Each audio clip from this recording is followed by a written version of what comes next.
War Eagle War Rapport family, I'm your host, C Dub. Today, the guys discuss Auburn football recruiting and does this recruiting class need to sign a highly coveted QB this time around? We'll discuss that as well as a very surprising yet historical day for Auburn in the NBA draft that took place this past week. All that and more in today's weekend tailgate. You are now listening to a War Rapport Weekend Tailgate, brought to you by Athletic Architect. It's your boy, I Jones. Be Will, C-Dog, Mike G. Get ready, sit on back as we bring you the War Rapport Weekend Tailgate.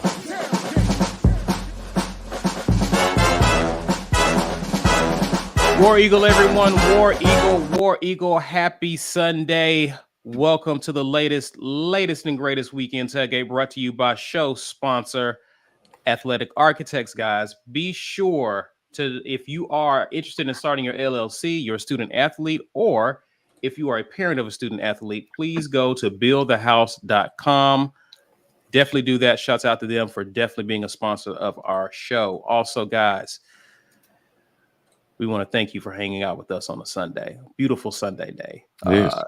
If you're watching live or on the replay, please be sure to help us out, guys. Share this video on social media using hashtag #GetYourWeightUp. Help people to find our content. Help us to grow our community. Please be sure to smash the like button. Don't just be on here lurking. Smash the like button. And if you're new to our channel, please hit the subscribe, the notification bell, so that you are alerted when we definitely go live. Now, speaking of growing our community, you need to become a patron. I tell the people why. Yeah, absolutely. You need to become a patron. Just because it's your civic duty, you know, it will make you an upstanding citizen of the Auburn community if you become a patron of the War Rapport. I think they actually revoke your ability to become a fan if you haven't been a patron or a member of the War Rapport community after watching 5 episodes of it, something like that. No, just kidding. But yeah, no, we definitely have some great stuff coming up for you all. We are continuing to get you access to more of the athletes, and up next in that rotation, $5.99 gets you to the patron level, $3.99 lets you become a supporter of the War Rapport. Next up in our rotation, we've got defensive tackle Marquise Burks. We sat down and talked with this young man about the expectations on the defensive line, and he has expectations of himself. So you all lock in with that one. That is going live for members tomorrow. Everybody else this week is going to get, we've already teased this one a little bit. Zach Calzada is going live on Thursday for everybody. So if you've been waiting on that interview, non-members and subscribers and people who just kind of peek in on our stuff but don't really like us that much, y'all can still hear us talk to Zach Calzada. That will be going live on Thursday. For those of you here in the chat today, you can get an opportunity to win this lovely Weagle War Damn Eagle Kick 'em in the Butt Big Blue Hey t-shirt sponsored by GWT2 Energy Consulting Services. You need to hashtag Get Your Weight Up in the comments to be able to take part in this drawing today. We'll do that drawing somewhere around the 1 hour mark. Awesome. Guys, of course, you can see it's just the 3 of us today. Mike G is out on vacation. But guys, how are you doing today? It's the first day in like 3 weeks that it's under 90 degrees down here in Auburn. So I'm doing great. My AC will hopefully be able to keep the temperature in my house where I set it. I usually set it somewhere between like 73 and 74, but when it hit like 95, it was like 75. 76. So you're actually feeling pretty good where you're actually sitting, right? Because usually that's where you really feel the heat. Am I correct, B? Yeah, man. I'm in this little corner of my bedroom, man. It's tucked away, but all the computer and device heat just builds up right here. And it's You on need the some second chill floor. boys. You just need some chill boys on, and yeah. Yeah, I need, if they make shorts too, man, that'll be awesome. Yeah, but yeah, Chill Boys have been on for these shows the last 3 weeks because it's been rough, man. So I'm finally glad to staying under 90. You know what I'm saying? So I can sit here comfortably, and hopefully it can stay like this. I think it's supposed to stay a slight bit cooler because we're gonna have some thunderstorms and stuff rolling through the state, and that'll help out. But yeah, man, I'm glad it's summer, but with the heat, you know what I'm saying? Let's turn it down. Yeah, A little bit, man. definitely going to be some rains this week, so definitely be safe, guys, this week as storms roll through our state. Ike, you doing good, bro? Man, I cannot complain at all. I don't go outside, so I don't worry about the heat. I be But in that's my the house problem. Isn't the like problem that 80% it of the gets day. so hot outside that it I oppresses don't you go on the outside when it's inside? cold, when it's nice weather. I just don't like me and outside don't get along, bro. Me either. I be in the house in air conditioning. I move from an air conditioned house into my garage, which is not climate controlled, but I go straight into my vehicle, which does have climate control and AC. And I drive to another place that's got air conditioning wherever I'm going. You know, the only time I am outside is when I am driving. I really don't, and when I'm taking the dog out. That's it. So in other words, Ike is where the coolant resides. Yeah, absolutely. Okay. Absolutely. I Okay. need All climate right. control. I don't want it too cold. I don't want it too hot. I want none of that. No, I don't want bugs. I'm not a nature person. We're not going for no hikes, no picnics, For real. none of that. I'm with you. Okay. Last time I was outside, you know what happened? I hurt my back playing with some little kids. I'm not going outside. I'm allergic to outside. It's not happening. Sound like you're allergic to playing with kids, is what it is. Nah, man, I ain't never hurt my back playing inside with kids. As soon as I go outside and I play with some kids, I hurt my back. Outside, man. You traumatized by outside. That's hilarious. Anyway, enough about enough about that. Happy to hear you guys are doing well. Let's talk about something that we have not discussed much this offseason, and let's talk Auburn recruiting. Now, before we get into it, I know guys will definitely have questions for us. We can definitely give our opinions about recruiting, but we're going to structure this conversation in such a unique way, guys. We're kind of talk high level in terms of what this coaching staff needs to do in terms of landing a class that fits its needs and get the talent that they need. We don't cover recruiting in depth as other sites. A lot of these people actually have conversations with recruits. We're not really on ground level, so we can't give you that intel.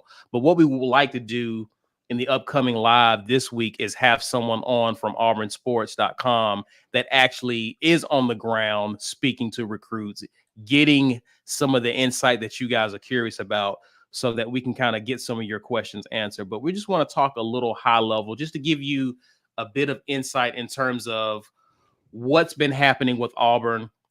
There are a few guys who are interested, even though Auburn only has 2 commitments as of now. There are a lot of guys who's been on campus, whether it's been on unofficial visits, official visits, and they've given high marks for Auburn. Now, of course, we have conditioned ourselves to not get excited about that until the ink is on that LOI. That's really all we ultimately care about. Yes. But I think it's encouraging to see that Auburn has been this coaching staff has been really aggressive in trying to take advantage of the 2023 class within our state, as well as guys in surrounding areas, getting them on campus, getting them exposed to the coaching staff and what they can expect to do at Auburn. So that's been very good to hear, encouraging news. And because of that, there's been a few guys. I'll mention the few names. 4-star running back Jeremiah Cobb out of Montgomery Catholic is a running back Auburn really wants. Schools like Tennessee, Clemson are after him. He appears to be an Auburn lean as of now. But we'll definitely keep an eye on him. You have 4-star wide receiver Carmelo English, who's out of Central Phoenix City. He's also expected to be an Auburn lean. But there's been an interesting story developing as it pertains to 4-star QB Brock Glenn, who's out of the Tennessee area, who Auburn has actually done a good job of evaluating and building a relationship with him very early in the recruiting process. Auburn has kind of gotten in ahead of him prior to other schools taking note or interest of him. And it appeared to be for quite some time he was considered an Auburn lean. I think his first name is actually Auburn. He has ties to the Auburn school, and he's pretty much was expected to be heavily favored to Auburn. Well, what's interesting to note is that since some of your blue chip QBs have started to commit, guys like Arch Manning, who recently committed to Texas, those dominoes falling has caused other schools to kind of reevaluate their recruiting board. And now other schools are starting to take notice of this kid since Auburn has built a relationship with him. Schools like Ohio State. Brock Glenn went on an official visit a few weeks back, and actually it went well. He was expected to actually announce his commitment decision prior to the Elite 11 finals, which begins in actually 2 days on June 28th. So the expectation was if he commits prior to that, then Auburn figures to be in good shape. Well, he has since postponed that decision, which, of course, we know some fans are starting to get uneasy. Some fans are starting to panic, especially since Auburn still has 2 commitments left. And also schools are still beginning to, especially with him postponing, schools are trying to get in after him. I think LSU recently offered this kid. So one of the things that I want to kind of talk, not necessarily about what we think will happen with him, but I want to get your thoughts on, there's a thought that Auburn needs to sign a big time QB. I'm going to say big time, but the QB position needs to be an important piece of the recruiting class each and every year because of how interconnected it is with skill players who are also evaluating where to go to school. I want to get your thoughts on how important, because we have upgraded our QB room, but moving forward, even though we have a lot of guys who are transfers in the QB room, how important is it to start getting guys out of high school who are coveted guys? Obviously, this coaching staff does a great job of evaluating talent and identifying guys, evidenced by schools who are following suit. But how critical is it in terms of building a recruiting class that you lock down this QB position first? I mean, I don't know if it's critical. I understand it. I think that there's a lot of thought processes around what you need to do with recruiting that are just don't pan out anymore. Like with the way that NIL and the transfer portal currently work, I think the rules around you need to sign this in every class, just don't, like, roster management is just different now. We've got a lot of eligibility still remaining in our QB room. And so if we sign a freshman who comes in and he's really good, you also have to wonder if that freshman is okay with sitting for a while, or what does that do to the guys that are currently in your room? Will they be wanting to move out and be like, okay, you guys aren't, like, I just don't know what that does to your current quarterback room, because none of the guys that are in our quarterback room are guaranteed to go to the NFL next year. Right. Like they're going to have a stellar, none of these guys can't miss NFL prospects this year that you just know they're waiting on. It's not like Tank, right? Tank is just waiting on his junior season to end. He's going to the league, right? So the running back room always needs to be replenished at Auburn, because you have prospects that look to, in their junior year, make the jump to the NFL draft. We're not quite in that place yet with our quarterback room. So I don't know about the necessity of signing a freshman QB, considering you have a freshman quarterback on your roster right now in Holden Gariner, who people think is the heir apparent, right? So if you're a freshman coming in this recruiting cycle, you probably aren't seeing the field for 2 years, right? Holden Gariner is going to be a redshirt freshman next year. And then he supposedly takes the reins either next year or the year after that. So that freshman quarterback that you're talking about isn't going to start his freshman year. No big deal. He's not likely going to start his redshirt freshman year. Also, not a huge deal. But if he's not primed to start his redshirt sophomore year, the year that he is first eligible for the NFL draft, that's when you're going to see him start looking elsewhere. So signing that person right now, I don't know what that's as a signal to other skill positions is going to be, other than I don't even know if this guy's ever going to play for Auburn, right? Like, you have to look at, if you're a skill position player and you're worrying about who's signing in the class with you right now, I don't know that that's what they're looking at. A lot of those guys want to play immediately. They're looking at who's going to be the starter next year, and it's not going to be that freshman quarterback that you came in with. What they want to see is productivity from your team on the field. And so that's the biggest thing that Auburn has to worry about, is produce on the field this year, because, again, you can always go find talent in the transfer portal if you don't land it as a recruit for a freshman. So I don't know that it's necessarily panic button time. I do understand the theory behind you want to get these guys in the same class. I just don't know that quarterback is the primary need right now. The need right now is to prove you have a competent offense, and that lets other guys come in from the freshmen saying, okay, that's a place where I would want to play. Right. So I think it just changes, man, with the way that the transfer portal works right now, what the necessity is in each recruiting class. Roster management is just different, in my opinion. Agreed. B, you're nodding your head in agreement. If with what Ike has said, then what should be Auburn's? We know what we can predict how many Auburn fans would react. For sure. Whereas, let's go worst case scenario, he goes somewhere else. But what should be Auburn's fans' reaction or thought process in light of what Ike just said? The reaction, if he goes somewhere else, should be that's what the reaction should be. We've been so focused on our lack of recruitment for not only guys who are highly rated, but guys who are highly rated and actually pan out. We've been terrible at getting guys in who are good prospects and turn into really good players. So we shouldn't get too excited about a really high prospect, because prospect is not realization. Potential is not actual realization of potential and talent and productivity. So we have to get into the habit of letting this coaching staff identify. And one thing that they do that I think is really, really good, and I don't know how many other places do it, but they don't offer guys until they see guys. They let guys come camp and say, you know what? I like what I saw from you. Here's an offer. You're going to come without an offer. And even if they've been offered and courted by other schools, they don't let that be what sways them into giving a guy an offer. They let a guy come in, they meet his family, talk to him, see him in action in camp, and go, there you go. So many of the players who are announcing that they got Auburn offers after a great camp this weekend, after getting to see Auburn and talking with my family, I'm glad to say I've got an offer. I think that's a very good strategy, because what it does is it says you aren't just chasing me.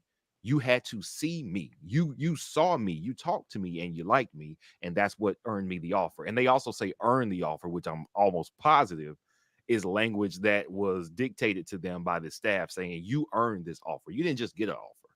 I earned this offer, because it sounds like Brian Harsin. Most other prospects say, oh, well, I got an Auburn offer. Blessed to say I got an offer from somebody, or blessed to say that they offered. They have them, my guess is, communicating, say that you earned this, because you did earn it. We didn't just watch your tape and give you something. You came here and did something to earn this offer, which is, I think, just a great note about the staff and how they're recruiting. But we've been so used to, we want stars, we want stars, we want stars. And we know for sure, highly rated prospects turn into very, very good players most of the time. Most of the time. Auburn has not been able to get those type of prospects in the first place. Like 5-star guys, we didn't really get a lot of those. Even the last era where we did the best recruiting I think we had ever done was under Malzahn. It was not under Tommy Tuberville where we turned out the higher percentage of NFL players. It was actually under Malzahn. But it didn't get us the most NFL players. It didn't get us the most productive players. We went over our last couple of draft classes in the last couple of weeks, and we saw that, man, this really wasn't working as good as we thought it was. We have to unlearn this idea that, oh man, he was a 4-star, he's a high 4-star, and so won them. It means nothing. I just saw on Twitter today, Devin Barrett was a 4-star running back recruit in the class of 2017, maybe. He just transferred to Incarnate Word after leaving Troy. And he didn't get that many snaps at Troy as a cornerback. He transferred to cornerback here because our running back room had better talent in it. Somebody on the staff at the time thought, man, that guy's going to be an awesome running back for us. And recruiting services likewise said that guy's going to be a really good running back. High 4-star, Tampa, where there was a lot of talent at his school or in his area, if I'm not mistaken. It didn't work out. Why were we so invested in a guy? Was it just because of the star rating? What was it that our staff saw that led them to believe that guy's going to be the next one for us? We had done fairly well in running back recruiting. We had Carry On, which kind of covered a few misses as well. Booby was probably the worst running back we had start here in like 20 years. Yeah. I mean, for the fumbling, he was a good runner. He just couldn't hold on to the ball. I'd say I wasn't a big DJ Williams fan, man. Like I just didn't think he was all that great at the running back position. He had one big DJ had a run. moment. DJ had a moment, and we hoped it was a sign of things to come. Right. But that wasn't like Booby actually went into that season as the starter. Booby was like he was an athlete, right? He got converted Yes. to running back. Yes, He did. Yeah. He did get converted to running back. In You're right. fairness, so He did. But he also couldn't, his conditioning was terrible. I remember at the end of drives, like he had been in for 2 drives and he was winded and he couldn't go in the next drive. But Trey Mason, he didn't have that problem. We were running the hurry up. Carry on. Trey Mason was so different, bro. Like I just don't think really like I don't think it's fair the to compare. the tragedy that Trey Mason was in the NFL is mind-boggling to me because athletically Trey Mason was just so different. Sturdy, man. Yeah, man. Like I just did like the amount of reps he could take back to back in games and not look winded and not get hurt consistently is just insane, bro. Like, oh man. But man, Trey Mason, wherever you are, man, God bless you, bro. I hope you are doing well with your life, man. I wanted to see him do well in the NFL. So I don't know what he's doing with himself right now, but God bless you, bro. Yeah. But I'm getting all off. I'm sorry. Every time I look back through our prospect and recruiting history, it kind of makes me sad, man. But as a fan base, I think because we've seen teams around us go 5-star, look at that, 11-win season. But it's not just one dude. And that's the thing I think people don't get. There are freaks who are going to be freaks no matter where they go. Alabama's going to get a lot of credit for turning out NFL players. If you come in as one of the top 5 scouted guys ever at your position, it doesn't matter if you went to Alabama or Cal or Kentucky or Ohio State, you were gonna likelihood, as far as how statistically it's worked out, you were gonna go to the NFL and dominate because you were that dude. Remind me to come back to that point when we get to our second topic. Somehow y'all remind me what B. Will just said. When we get to our second topic, I want to talk about that very thing you just said. Okay, remind me. I'm gonna try to remember because I'll be talking a lot and I'll be forgetting. So when they but they're not developing everybody that's in there isn't better because they went to Alabama. In a lot of cases, Alabama's better because those guys went there. Auburn, we get some of those guys too. Derek Brown was going to be Derek Brown wherever he went. I believe that 100%. We are better for having had Derek Brown here. I'm sure he had a positive connection with Coach Gardner and Coach Steele. Those were his guys. Those are the guys that recruited him, that he played under, that he played for. Derek Brown was going to be Derek Brown no matter where he went. I'm glad that we got him because he was one of the guys who he's going to make your team better. Carl Lawson. It didn't matter where Carl Lawson went. Carl Lawson was going to be Carl Lawson. He was going to look like 2 dudes smashed into one physically, no matter where he went to go play football. He was going to make any program he played for better. Those type of prospects are the prospects that we have not been getting here. We have been recruiting people who need development, who need to learn the game, who need to mentally be prepared to get better and be committed to improving their skills and their physical abilities in order to be the best football players they can be. Which, don't get me wrong, Carl Lawson and Derek Brown had to do that too, but their ceiling was so much higher that if they did some of that, they were going to be awesome, and they were. So if we're going to get down about not getting one 5-star guy, I want people to understand that one 5-star guy that we missed out on was not going to change the tide, our fortunes here at Auburn.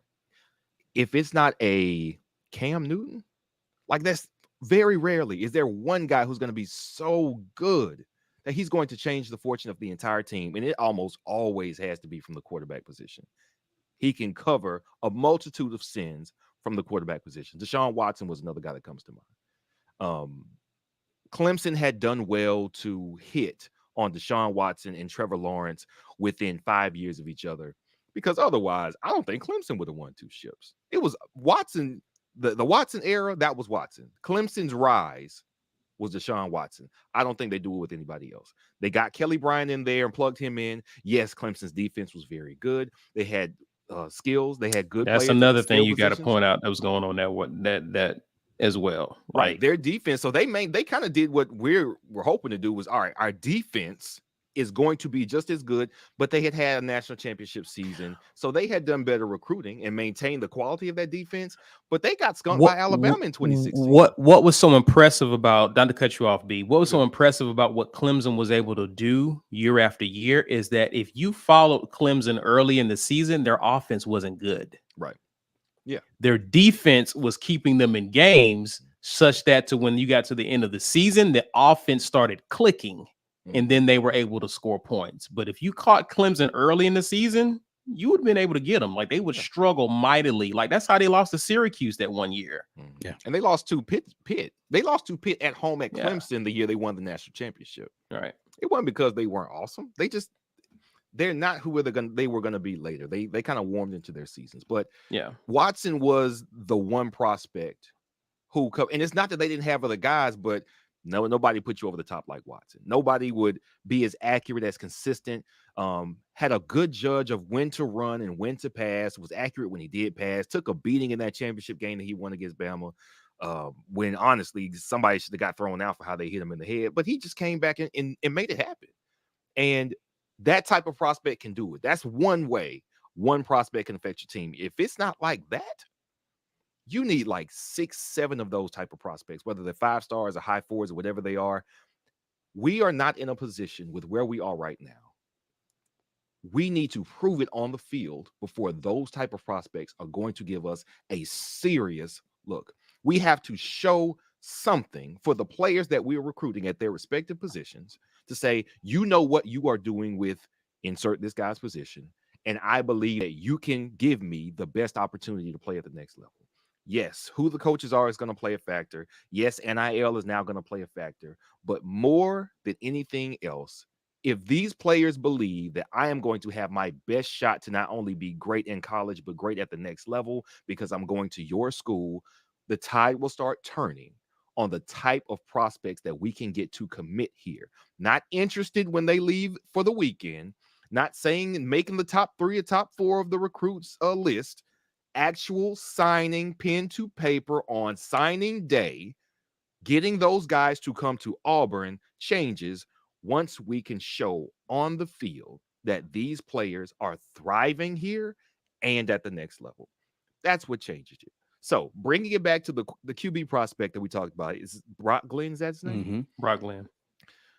Whether this guy comes here or not, at this point, if he decides to come here over other positions, it will be because he's selling what he's buying what Harsin is selling as far as opportunity and potential and work and development. Because who he has in front of him is one guy who already bought that story from Harsin and looks to be that developmental guy. Because I mean, honestly, 3 guys that bought that story. Well, I'm saying this because each one of the guys, well, no, I can't say that about him. Zach Calzada, the best case for him. I'm going about what is the best case. So if these guys come here, I'm sure they envision the best possible scenario happening for themselves, whether it's realistic or not. For Zach Calzada, that means I am draft eligible right now.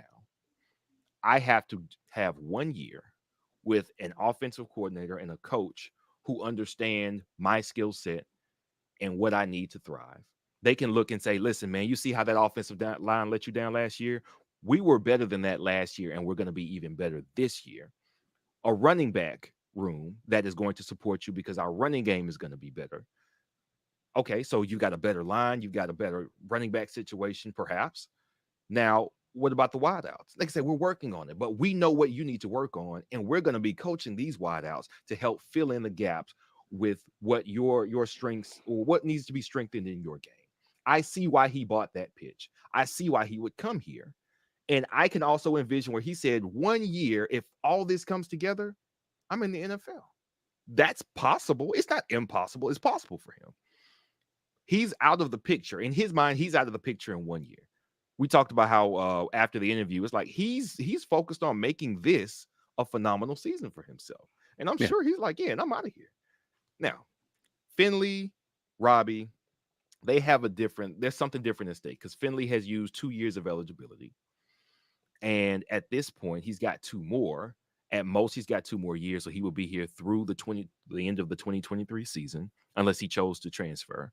So depending on how this goes, if the best case scenario happens for Zach Calzada, then that means it can't happen for TJ Finley, because that year where he would need to show something he's never shown before and become a likely draft prospect, that would be this year as well. It can't happen for both guys. It can't. It's impossible for both of these guys to have the type of seasons that puts them on NFL draft scouts radar and drafted in a position that makes sense for them to not come back to school, which means top 3 rounds. Top 3 round draft grade, you go any lower than that, you don't. It can't happen for both guys. So, Robbie Ashford, he has technically used no years of eligibility. He redshirted 1 year. 2020 would have been his redshirt freshman year, but It's a COVID year.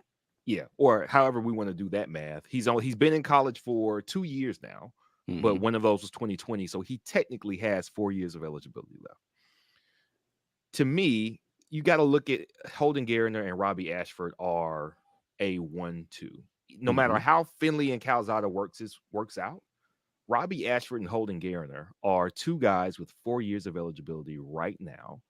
Holden Garner probably won't see the field this year, so he'll probably have 4 years of eligibility starting with the 2023 season. So if I'm Brock Glenn, I go, all right, you got one guy, Robbie Ashford, who's going to have at least 3 years ahead of me.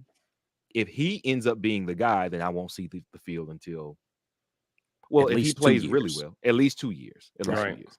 So I don't see the field until, like Ike said, my redshirt sophomore year, if Robbie Ashford is the guy. If he's not the guy and Holden Garner is the guy, well, you know what? Now I won't see the field until my redshirt 2, maybe 3 years. Maybe 3 years. Right.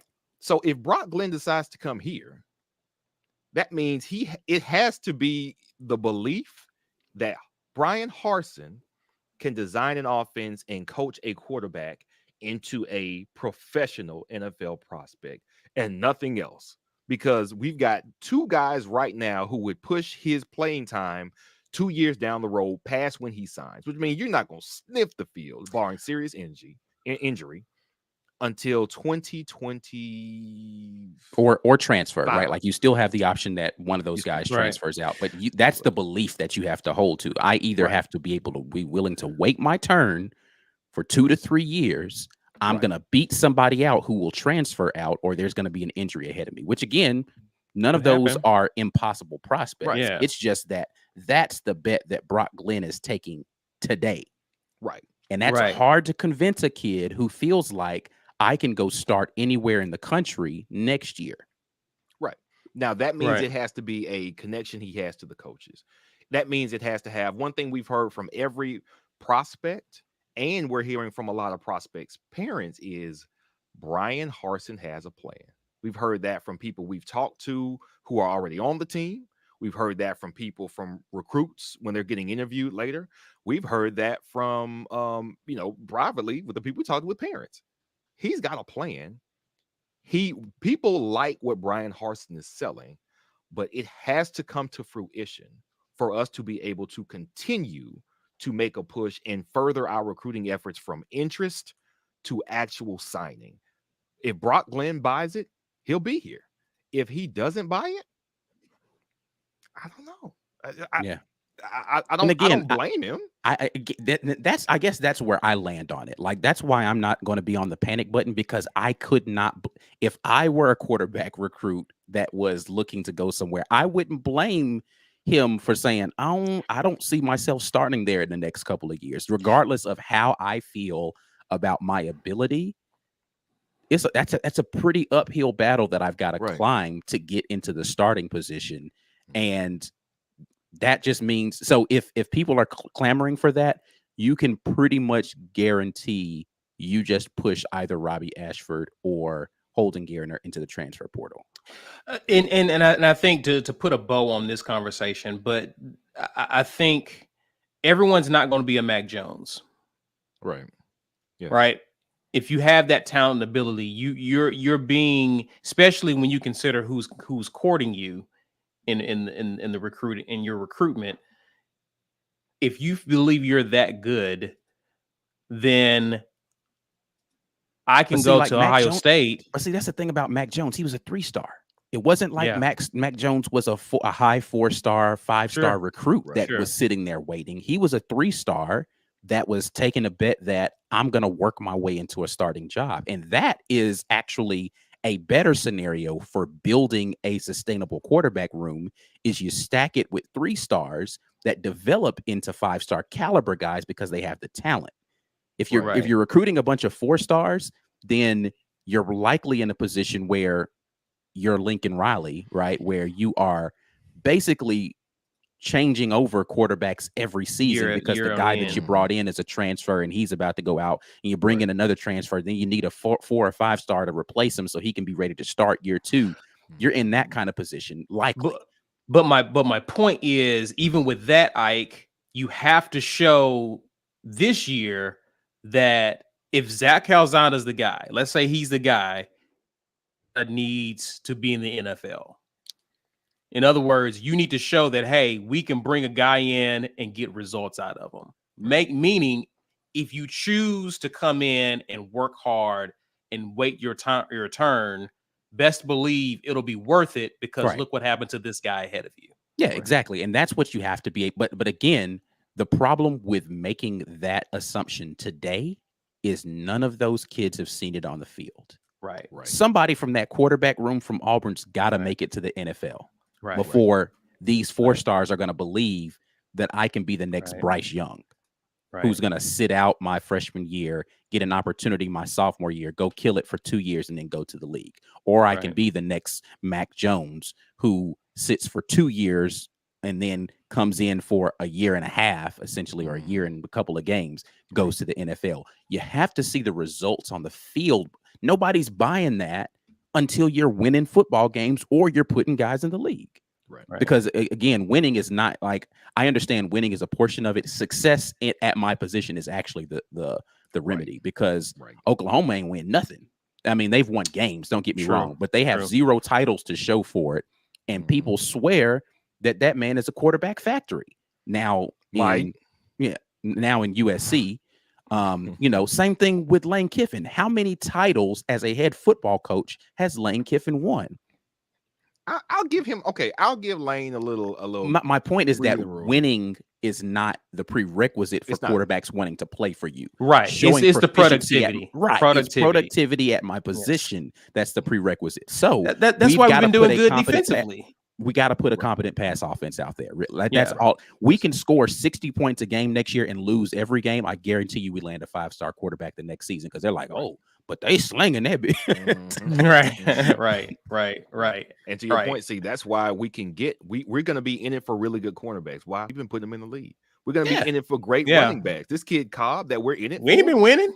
Listen, man, look, we ain't won nothing, but we got Tank. We weren't doing great before we got. Well, I guess we had beat Bama the year before we got Tank. But we've had running backs who have had some success. And then we put in the league. Running back hasn't been a problem. Cornerback hasn't been a problem. Defensive line, honestly, has not been a problem. We've put guys in the league at those positions. It's offensive line, it's quarterback, it's wide receiver. Linebacker. We've had a couple of linebackers with some success. It hasn't been like highly touted, but they've been to the league, right? So the defensive side of the ball, no problem. The tight end position almost didn't exist at Auburn up until the last couple of years. So tight end is about to be one of those positions, but we haven't had any stellar wide receivers since 2000. I don't even know, bro.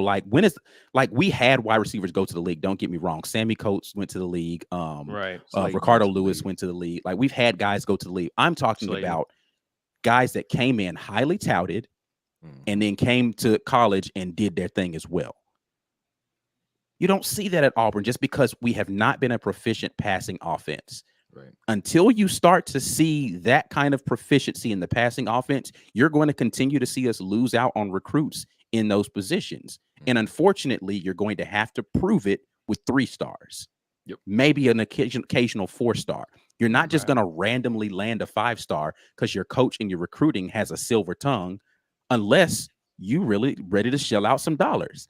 And 9 times out of 10, a recruit that doesn't care about any of that stuff and just is coming there because of the bread will end up in some sort of disciplinary issue. Right. 9 times out of 10. I'm not saying it's every time, but it's not always just a bidding war. Right. Because everybody got bread. Let's be real.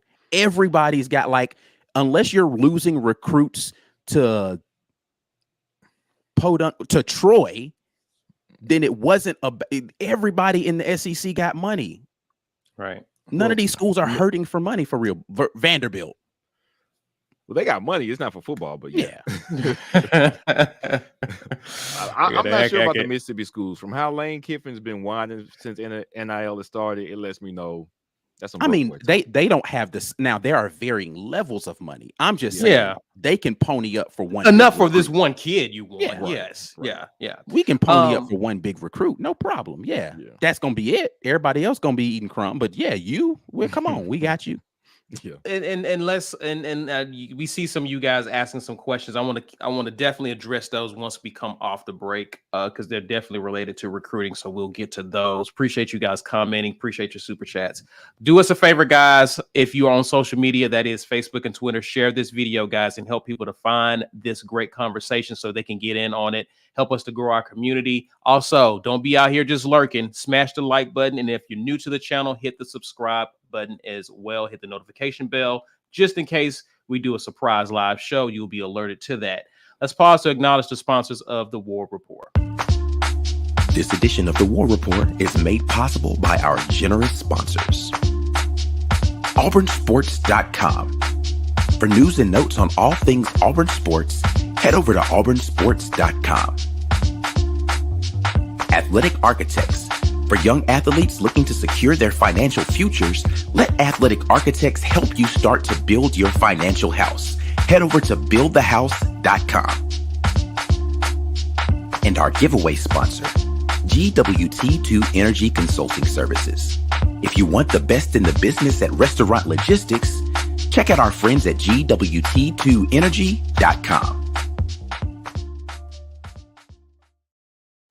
Absolutely. Make sure you check out our friends at GWT2Energy.com. We will have a giveaway soon sponsored by them. Until then, you can help us out by becoming a member of the War Rapport. A lot of great content coming up. Listen, we are about to get in gear for SEC Media Days, and then the season is right around the corner. That is when we turn up on all of our member-only content.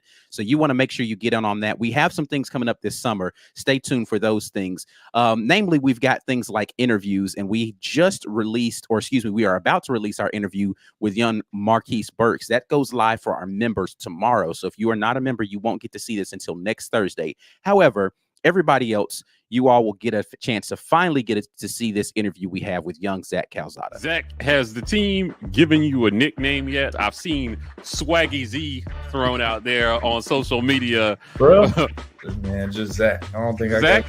The fans like to give me nicknames. I've seen a couple every once in a while. Have you had an opportunity to kind of see this running back room up close? And what is your assessment of the run game? You know, I got a good feel for him, but, you know, him, Sean Jackson, Jarquez, and then the new running back we just got from Georgia. Lamar Elston. Yep.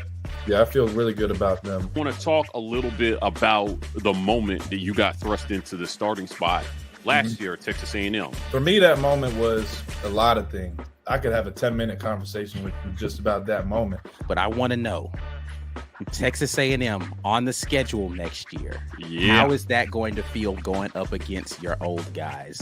It's going to be another game, but there's going to be a little to it. You know, I spent 3 years out there. You know, my heart was out there for a while. Better or worse is the name of this game. Food in Auburn. Actually, you know what? We got Waffle House. I'm going to say better. Better or worse weather. Better or worse women. Oh, wait. Say it again for the people at home. I'm telling y'all, it is what it is. I'm doing what I can.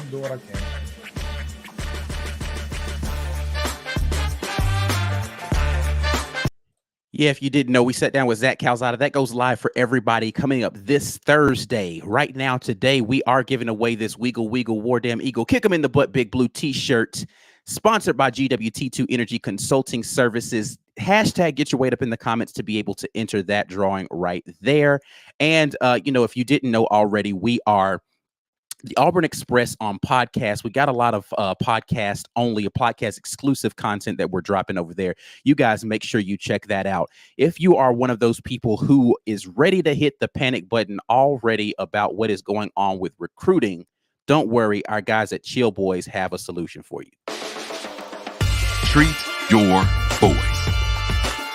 Chill Boys underwear is designed for maximum comfort with enough space to keep you cool, calm, and comfortable. Chill Boys underwear will help you keep the boys close, not too close. When the game is on the line, you won't break a sweat with Chill Boys underwear. Whether it's left boy, right boy, or both boys, Chill Boys provides your boys comfort like you never felt. Maximize your chill with Chill Boys.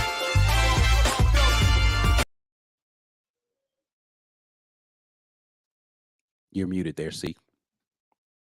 Thank you. Appreciate your big gap for the super chat. Hashtag Chill Boys need a War Rapport colorway. I'm putting it out there. Hey, we'll hit our guys up at Chill Boys and see what they can do about getting loving this, that orange and blue. idea. Cook some up for us. I like how you think, Big Gap. That's a phenomenal idea. We'll definitely reach out to them for that. Dealing with some of the comments regarding our last conversation, Jazzy Joe says, "Bro, if Auburn can't land a kid named Auburn, yeah. I mean, that would be tough. But listen, man, the last person who was just an heir apparent to the Auburn throne at quarterback didn't work out so well. So I don't care what the dude's name is, who he was named after. I just need him to come play ball, man. Can he ball?" Cal also says, and he was talking about the productivity at the QB position. Great point here. That's why Mississippi State is in the mix for Glenn, because we've seen the reputation that follows their head coach when it comes to QBs. Yeah, and that quarterback was out there slinging it last year. Yep. That dude went from obscurity to probably going to be a top 3 off the board quarterback next year. If he reproduces what he did last year, he will be one of the first 3 names that get called at quarterback probably in the upcoming draft. Yep. Right. He will be. James Barnett, appreciate you, man. He says, "We panic too much because we don't land the guys that we think we should get. It's not all on the coaching staff either. NIL and portal has changed recruiting for all college sports. Just my opinion." And that's what you alluded to earlier, Ike. It's just that it's not all is lost now when you miss on a kid coming out of high school, because there's so many kids who either went to a situation where there was too many guys ahead of them, want to go somewhere and prove himself elsewhere. There's going to be plenty of opportunities to get and fill needs now. Recruiting isn't the end all be all anymore for making sure you're getting talent. Yeah, I mean, and so again, the transfer portal is your opportunity to hit on some guys who you previously may have missed. And so I get the philosophy that people have that skill position players want to go somewhere where there's a QB in that class as well. I just don't know that that's the same anymore, because quarterbacks just aren't starting as freshmen as much anymore. It's not the same like with basketball, where you want to have this really packed recruiting class and all of y'all can see the court at the same time. Right. It's just not going to happen like that with football. Like a lot of the guys, like there's a possibility that a wide receiver comes in as a freshman, starts as a freshman, and never catches a pass from a quarterback that came in the same recruiting class as them other than practice. Facts. That is a definite possibility. And it's not even like crazy now. And it might be that you don't catch a pass from them until your senior season. Right. But like if you are a wide receiver right now and you're saying to yourself, I'm gonna wait to see what quarterback commits to this school, I don't even know that you're thinking the right way, because that just like, unless the quarterback position is awful there. And that's one of the I saw one of these comments earlier. Nimfufu, he said, the funny thing is that we're talking about being too deep at the QB position. When is the last time that has ever happened? Don't know. I don't know. And so we're actually in a better place than we've ever been.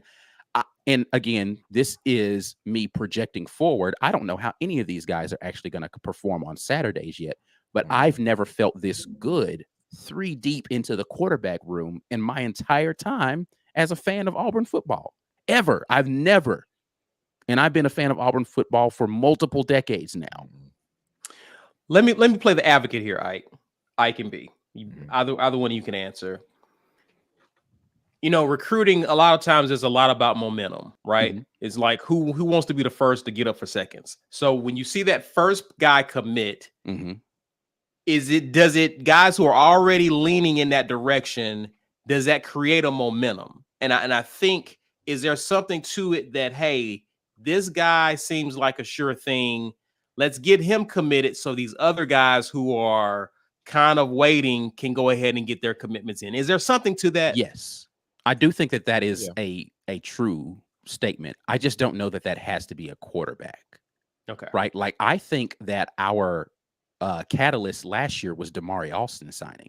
He was the guy that was out there doing a lot of the recruiting, a lot of the, you want to get on board, because when I get to Auburn, we about to shake some things up, bro. And he was actively out there trying to get other guys. So I do think that you need to sign not just a big name recruit, but a big name recruit that's actively recruiting on your behalf as well, to try to get some of his people from those camps that they're going to, from these, high school all-star games, to say, hey man, I know you gave a verbal to such and such, but man, we got look, man, we got a little something going on down here, bro. You might want to slide this way. Right. And again, I think NIL changes that game completely too, because recruits talk. And they know what kind of NIL packages other people are offering and putting together. Right. And so you can say with confidence, if you're putting some sort of viable NIL packages together for people, like, hey, I know what they doing down there, but I mean, you can come get bread over here. Right. Like, that's just the way it is right now. So it's just a different game now. But I do think that it is kind of a bad signal to say, oh, wait a minute, hold on. Such and such is going over there. They might be cooking something up. So it's important. I know that what's the kid's name? Braden Joyner has been pretty vocal about wanting to try to get out there and recruit for us. Sure. But unfortunately, offensive line is not like unless you are a running back or you are unless you're a Russell Wilson type mentality quarterback. Like, Russell Wilson was different in college. He wasn't just trying to go somewhere where he could put up yardage. He wanted to go somewhere where he was going to get protected. He was like, who has a good offensive line? Wisconsin. Right. Nobody, no highly touted quarterback recruits going to Wisconsin, bruh. They're just not. You're not skipping over Ohio State, Michigan, all those schools. He went and said, who's got the best offensive line? That's where I'm going. So unless you're recruiting Russell Wilsons, having big offensive lines ain't necessarily, like, Kentucky has been putting offensive linemen they can't buy a quarterback. Yeah. Will Levis is the best quarterback Kentucky's had since, who was that guy when Kentucky was good? It was like 2007. They beat LSU that year, the same year that LSU won the national championship. Was it Tim Couch? Is that what you're talking about? No, was that no. He was no, Tim Couch tall was guy. He got drafted by the Giants. He didn't pan out in the NFL though. I can't remember his name. Yeah. Nothing. What's 2007? I remember, because that's the last time Kentucky was actually good. I don't remember. Listen, guys, let's pause for a brief special presentation. Yeah, welcome to another Jazzy Challenge. I guess this is not a challenge for us per se, but it's a challenge for the chat. Where do you find the best Auburn content on earth? 25 correct answers equals $100 super chat. So those of you who are watching. Yeah, Jazzy, you're going to have to keep count, because I don't even know how many people have said it since then, bro. Like, I do know for sure that Lee McDermott said that the War Rapport is the best, and we definitely appreciate the super chat that came along with that, Lee. So thank you very much. But yeah, hey. We'll see. We'll see. We'll see what happens. That's it. Sure. Andre Woodson. That's what it was. I thought it was Woodson. Yeah, I thought it was Woodson. Okay. Thank you. Lawrence asked this question, guys. He says, I'm curious if Ike's wide receiver development could potentially help us get the QBs. I'm assuming he's talking about Coach Ike and not me, because I am developing our wide receivers really well through how I put together this content on the War Rapport, because listen, the film reviews. I'm taking personal gratification in the fact that Shed Jackson has become a better wide receiver since the War Rapport's inception. You are solely responsible. I mean, it's probably he probably owes me a little something. He may, but you didn't. Commission check or something. You know what I'm saying? But I gave him a good nickname and everything. But no, I do think it was a good nickname. It's motivation. Okay. It's motivation. You understand me? Gotcha. But no, I do think that it's possible that getting higher caliber skill position or players to play at a better level in that skill position room will help get you a better quarterback. If nothing, it's going to make your quarterbacks look better, right? You can have an average quarterback with outstanding skill position players that are bailing them out all the time, and that makes your pass game look better. And then you come and get a guy, and then you say to yourself, man, you know what? These guys were bailing out average quarterback play. If you come and play with them, we're going to put up stellar numbers, right? So you it doesn't have to just be one way. You just have to know how to sell what you got. Right. Yeah. Right. Yeah.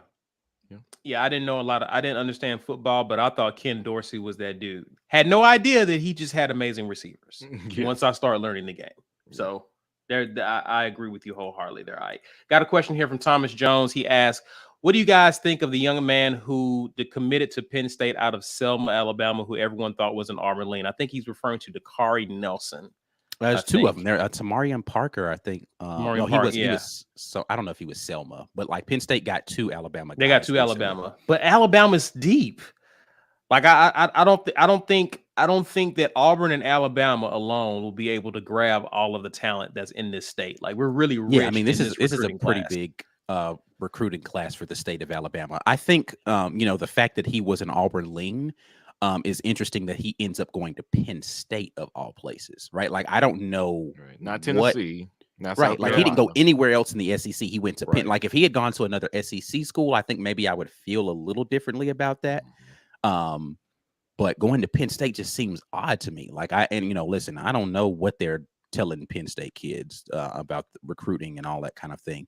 But I don't feel any way about somebody choosing this early in the cycle because it's so much time left. Right. There's so like these top 3 and 5 lists that are coming out right there, and Auburn's on the line. I don't care nothing about none of that. When early signing day hits, that's when we'll start seeing some stuff. And when National Signing Day closes the books. Until then, I don't feel any way about anybody because we have had. Listen, I was on here praising how much I thought Halsey was going to be a dope receiver for us, man. That dude is not playing for Auburn right now. Right. He went to Baylor. Yeah. And even not only is there time to defect from where you originally verbally commit, you can flip on a week before signing day. How long was George? He played for Georgia. Pickens. George How long was Pickens committed to us? Was he committed? Was he committed? Or was he on the verge? I think he was on the verbally verge. committed to us for like. Oh yeah, he did flip. He did a flip. year, he did for flip. like a year That's and right. a half or something. You're right. Yeah, he was real tight in the class with Bo because they were doing all their camps together and stuff like that. And it was just kind of like assumed that they were gonna stick together and come here. Man, that stuff don't always happen. And honestly, like Ike is saying, let's check for these dudes a year after they actually get there. There are people who aren't even making it to the school where they signed and they're transferring out. Like this is so far up in the air. Recruitment, yes, there's a lot to expect when it should be done. You hope it's done when they verbally commit. If it's been a very quick and everybody's been trying to get in on some guys and you come out the victor because they verbally commit to you, great. You got 5 months of people picking away at whoever you've got in your class to try to break up that class and get those guys on their roster. But now, let me just piggyback and add to your point. Robert Woodyard was committed to Alabama for a long time. And where is he going to be playing football this fall? Right. Auburn. I'll say this. The reason why I'm not tore up about this is because we haven't missed a lot on the defensive side of the ball. Right. We've done well in terms of getting talent and development. It hurts on the offensive side of the ball because we need the talent. We need to improve on that side of the ball. So if you have someone who's considered an Auburn lean, it does kind of hurt from the standpoint of we need to improve on that end. Right. Defensively, I'm okay with that because we have a track record for getting the right guys and getting them in and developing them. So we're going to lose some guys here and there. Of course, it always sucks, but I'm more confident we get the guys we need at defensive line because we haven't missed at defensive line over the past few years. And honestly, we need to be 100 times more concerned about offensive line recruitment. Like defensive line, I think there's been a much stronger propensity to be able to find quality defensive linemen in the portal, right, than there has been offensive line. Offensive line, it seems Yeah. like those Yeah. guys get into that school and they stick, even if, and probably because of what we're saying, quarterbacks, you can be a quarterback for a bad team and people still see the value in what you can do and take you in the draft. Offensive line is the same way, man. You can be the best offensive lineman at Oregon State and go top 10 because all your measurables, how you graded out every time you were on the field is great. We're taking them because this is who you want, you know, on your right side or on your left side. You aren't going to find offensive linemen. It's not a stat driven. It's not a stat driven. So you're just looking at how they grade and how they do. It doesn't matter if it's on a good team, bad team, whatever. It does not matter. So our ability to get a homegrown defensive line talent, yes. Do we need them? Yes. Eko Leota could be one of the best pass rushers we've had here in the last 5 years, and we just grabbed him off of Northwestern. It doesn't matter nearly as much as the ability to get a big, physical, nimble offensive lineman first and turn him into a productive player. So even if your team isn't having the success that it could have, their chances of getting drafted are still going to be high if they're getting enough development, if they're getting the right coaching, and if they're playing in an offensive system that translates to the NFL. Offensive line is 100 times more important. I'm waiting on those guys to commit. Yeah, indeed. Lawrence Robinson mentions we whiffed on Russell Wilson. He told Chiz and Gus no, and listen, he was right. He was right because yeah, Cam left, but so did that O-line that was in front of him had left too. Like that was a different Auburn team. Terrible. That was a different Auburn team that following year. So no, he definitely made the right decision there. And he ended up with Sierra. God bless you, sir. He made the right decision. Talk about a come up. Chase Rao says, I don't want to see another, I'm assuming Demetrius Davis. Like, can we see our young QB recruits, what they can do before they decide they want to transfer? Thoughts about this one, guys? I think DD was just in a tough position with the coaching change happening. And that's another thing that we haven't even talked about in this entire scenario is that, you know, the unfortunate reality of where we are with our coaching situation is he's already in a lot of fans' minds coaching for his job. You know, had the turmoil not happened this offseason, we'd probably be in a better place with some of these recruits because they would see more stability going forward in the program. Right. So it's hard to, you not only have to convince a guy to come sit on your bench potentially for a couple of years while he develops or while the guys in front of him get their opportunity, but you have to convince him that you're still going to be the coach here in 3 years when he gets that shot. Right. And Demetrius Davis committed to a coach that was no longer at the school. So he was essentially starting over as opposed to continuing under the previous whatever he thought he was getting when he got recruited to Auburn. So he was just in a tough position. Even if he has talent, he didn't fit necessarily the mold of what this coaching staff wanted from their quarterback position. And then, you know, a host of other things that had nothing to do with his talent and ability. So it's just difficult, man. Like there's, you know, I don't envy the position that a lot of these kids come into college with, you know, like Caleb Williams is actually a really good example of this, who, you know, Oklahoma fans thought they had a QB for the future. Their coach leaves, and so does their quarterback. Yeah. Right. It's a fickle game. Yeah.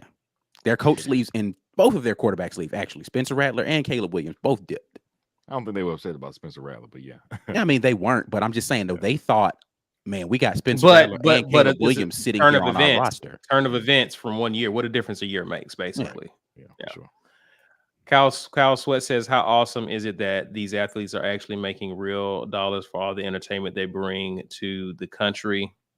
It's about time. Long overdue. Yeah. I mean, it is as good as it is to be able to see these kids get paid for the money, as much value as they're generating for their university. It still wildly lacks structure. Like, this has to change, and I'm sure it will, because it's too many people who actually care and are important in the sport are saying, yeah, we're glad, but we got to shape this up. So it's going to look different in 3 or 4 years, 4 or 5 years. I think there'll be some structure to it where everything won't hinge. You won't see the entirety of your roster turnover. You go from something to nothing in the span of 9 months, because that's really what's happening here. Like, people are leaving in droves, and the prospects of your program have now just changed dramatically in a short amount of time. I don't think anybody wants to work under those conditions. So something will be in place. I'm not sure what it is, but something will be in place. But And I think that's sorry to cut you off, B2, but I think also too, a lot of these guys are realizing maybe jumping into the portal may not be a good idea because there are a lot of guys still in there. yeah, there was I want to say it was an account. Is it Mike Freeman? I can't remember. Anyway, he was saying he works for Rivals and he tracks portal stuff, right? And he said of the just over 2,000 players have gone into the portal in the FBS. So that includes people from just Group of 5 or Power 5. 540 something have not committed anywhere, which means they thought there was somewhere for them to go to change their situation. I'm sure all of them assumed it would be for the better. Nothing at all. That's rough. That is a quarter of the people who thought they were going to change their lives for the better are currently not on a team. Like that's not what this was supposed to be. I don't think. Right. So maybe they'll find a way to get that. I mean, the players are making the decision. Let's be clear here. The players are making the decision that I don't like where I'm at right now. I don't like the way things are going for me. So I'm going to leave because I can find something better, only to find out I don't have as much value as I thought I had. There was a kid who, and we're talking about how things can change quickly. He signed somewhere, transferred instantly, and went to, I think, Florida. And he has not seen the field at all yet. And he just transferred from Florida. His name's Bowman. He's a running back. He was supposed to be a highly touted running back. He hadn't seen the field yet. LSU supposedly looking at him like, what is going on for you to go somewhere twice before you play a down of football? To change your mind twice? It's too willy-nilly, man. They're going to have to find a way to make this process make sense for not only the players, but for the coaches. Players are getting left out in the cold. Coaches are too, because they think they got a team and then they don't have it. So I just think some of these players, though, they're not evaluating their prospects of seeing the field properly, and then they're going places where they're not a right fit for them. Like they're just going to a school because you know, and this is gonna sound like I'm bashing this coach in particular, but they're going to a school because they have a relationship with that coach. Right. Like look at how many players left from Auburn and went down to UCF and still didn't pan out at UCF. Right. Because you knew the coaching staff. Like you have to make better decisions about where you want to go. And sometimes that means humbling yourself a little bit and going to a Group of 5 school or going to a school where, they might not have the pedigree and all that, and just go ball out somewhere. That's actually one of the things that I feel like, of all the things that I think he may have done wrong, Demetrius Davis made the correct decision, which is let me go somewhere where I think I can go ball. Right. And then I ball out there for a couple of seasons. Then maybe I take one shot at it at a Power 5 or Group of 5 school and get my name into consideration. That's what Malik Willis did. That was absolutely correct. Yeah. Let me go transfer to Liberty, who hasn't been some football powerhouse, but I'm going to ball out when I get there. Right. Look, man, if you can ball, scouts will come find you. You have to stop looking at it as the pedigree of the school stamps your ability to get to the next league or the next level. Ball out where you are. Then maybe you transfer somewhere else for a year and show that you can do it against higher caliber competition. But you've got to be a little bit smarter about how you plot there are multiple paths to playing professional football these days, and they don't all start at a Power 5 school or a traditional powerhouse school. Right. Agreed. Before we get to the drawing, Jazzy Joe, winner, location challenge. Where am I for 100? 50 for the state that borders it. He was in Ohio last, right? Yeah, I'm gonna say he's in Kansas. But that's been 4 days. He could be in Alaska right now. But I say he could be in on Pluto with the way he drive, man. I don't know, but I'm gonna say Kansas. That's what I'm gonna put up there. I'd be impressed if he was on Pluto. I'm gonna say Iowa. Not bad. Say something different. What did you say, Ike? I said Kansas. Kansas, Iowa. I'm gonna go. What did he say he was coming through Alabama? Said he's off today. I'm going to go Virginia. We will see how that pans out right there. All right, guys, we are giving away. It's time to get something. We're giving away a Weagle War Damn Eagle Kick 'em in the Butt Big Blue Hey t-shirt, brought to you, of course, by GWT2 Energy Consulting Services. That's our guy, Walt. Appreciate him. Giving him a digital high five if you see him in the comments. But it's time to draw. Let's do it. We got 44 entries. Who is going to get our shirt giveaway today? That is, I saw Lisa's name pop up there. Oh, Lisa! Hey. Let's go. Hey, that. Lisa, your name popped up. Yeah. Congratulations. There it is, Lisa. Where are you? Don't tell me this is the day that you leave early, though. Like, I've that seen would her. be so tragic. I almost just want to just give it to her. We'll find her. But yeah, Lisa Wise, where are you? Come Please on be through. here, Lisa. I know, right? Please be here. It Anyway. always comes around. So yeah. Let's do this. Let's take time to kind of acknowledge some other sponsors, guys. Of course, we are brought to you by the people who allowed us to have fun segments like the gummy segment, such as Rogue Shop.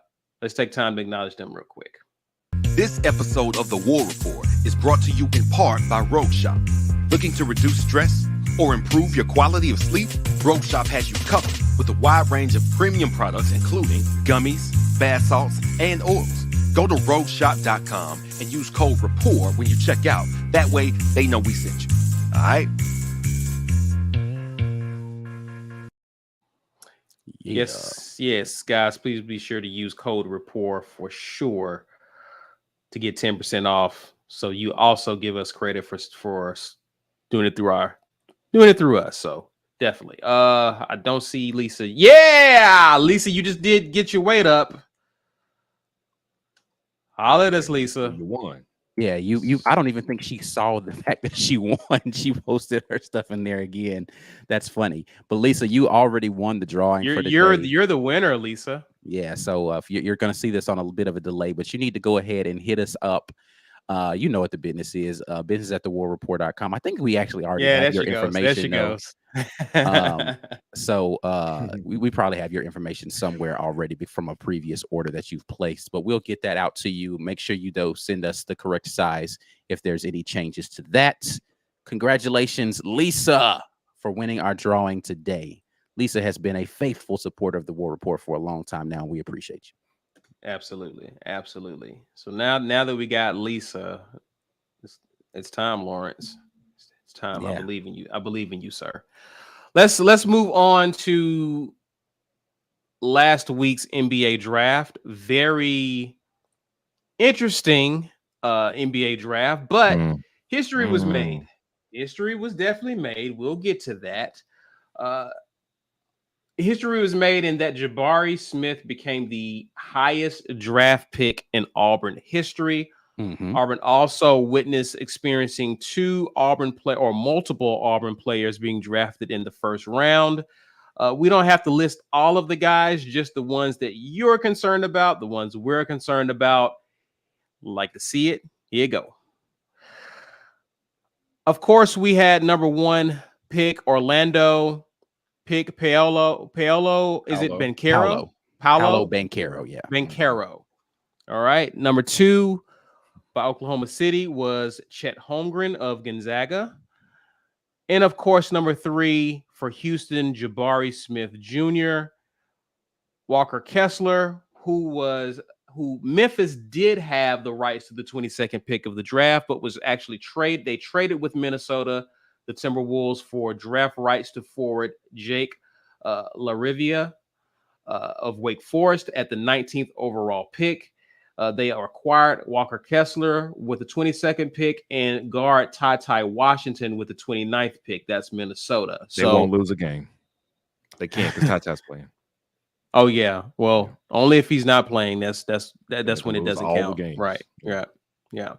So even though he was selected 3rd, you could see the look on his face on draft night of what in the heck.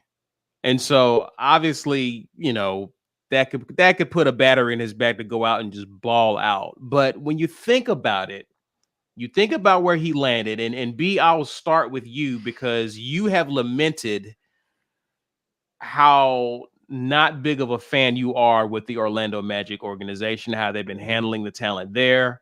Mhm. When you think about what's at Houston already, a guy who decided not to play at Auburn is there, who's your primary bucket getter in Jalen Green.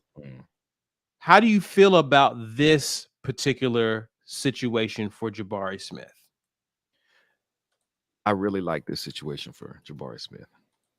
The question of whether or not he was going to be the number one pick was not something that was going to be, it would have been a feather in Auburn's cap.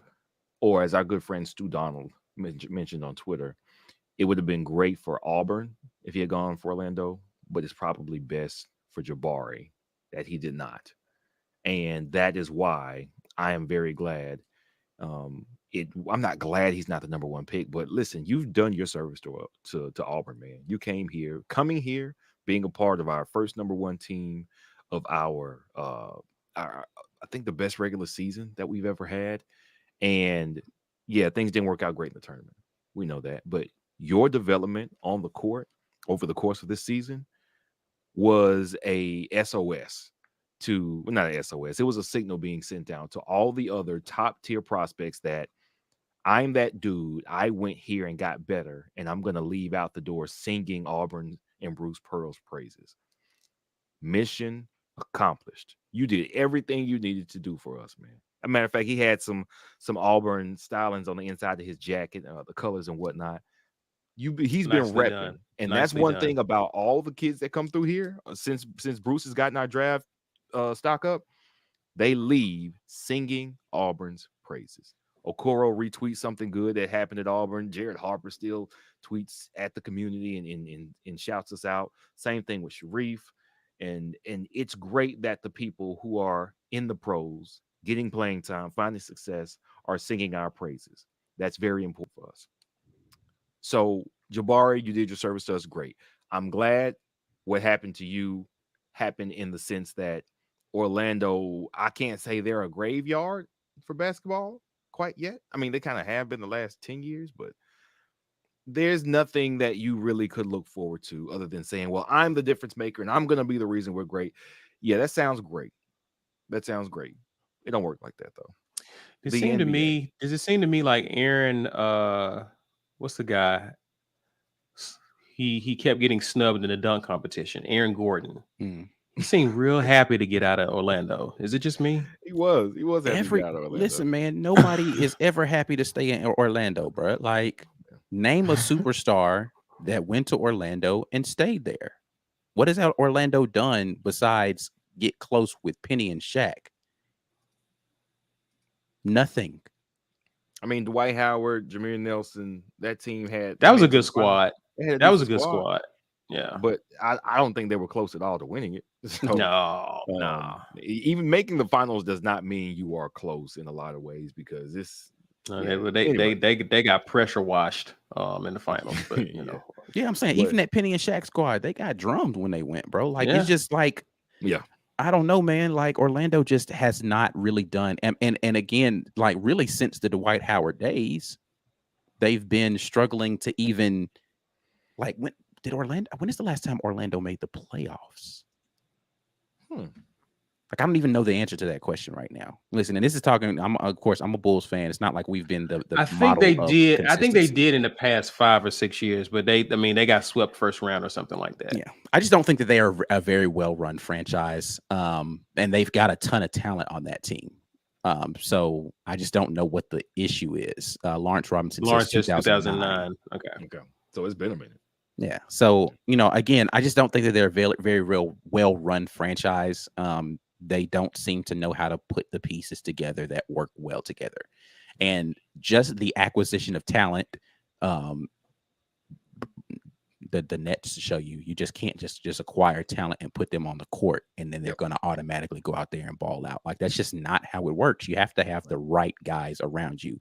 And so one of the things you mentioned, B, and I like this comparison. This is probably B inadvertently. I don't even know if he did it on purpose. Probably made the best comparison for Jabari Smith that I've heard, and that is Klay Thompson.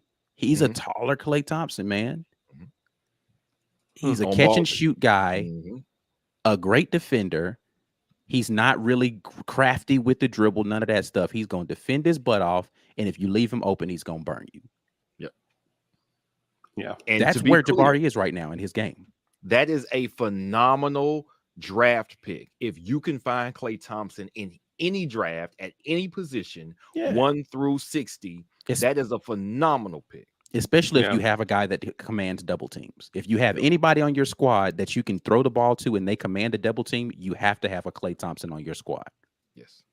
So I'm glad he didn't go to Orlando, because now if he's at Houston, Jalen Green just got a sniff of the NBA last year, and he looked like an automatic bucket waiting to happen at any minute. It kind of hurts when you think about him being here that year Sharif was here. God, boy, I'll tell you, boy, just what if? Yeah. But he's in a situation where he doesn't have any pressure to be the dude. The dude is there. The dude is already on the roster. The dude has already flashed. He has the potential to be, I think with his scoring ability, Jalen Green has the potential to be a scoring champion in the NBA. MVP is kind of dependent on team success to a certain extent, whether people admit that or not. It almost entirely is. Kobe Bryant would have won 3 MVPs, but he had a bum team right when Shaq left. And so he only got 1 over the course of his entire career, which is incredible. But MVP is a vanity award. It is who's got the most wins while putting up big numbers and being productive on defense somewhat. But it's really about who's the best player on the best team, similar to what the Heisman is in college. So I can't say Jalen Green projects that far out, but I do know that Jalen Green is the offensive player that is going to be the best offensive player on that team.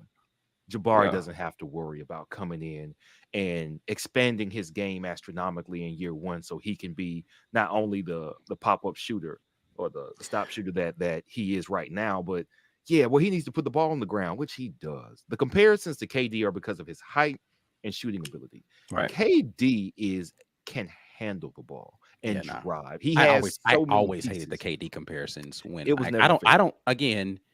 We talked. I spoke passionately about how ridiculous it is. People keep trying to find the next Cam Newton. The next Kevin Durant ain't.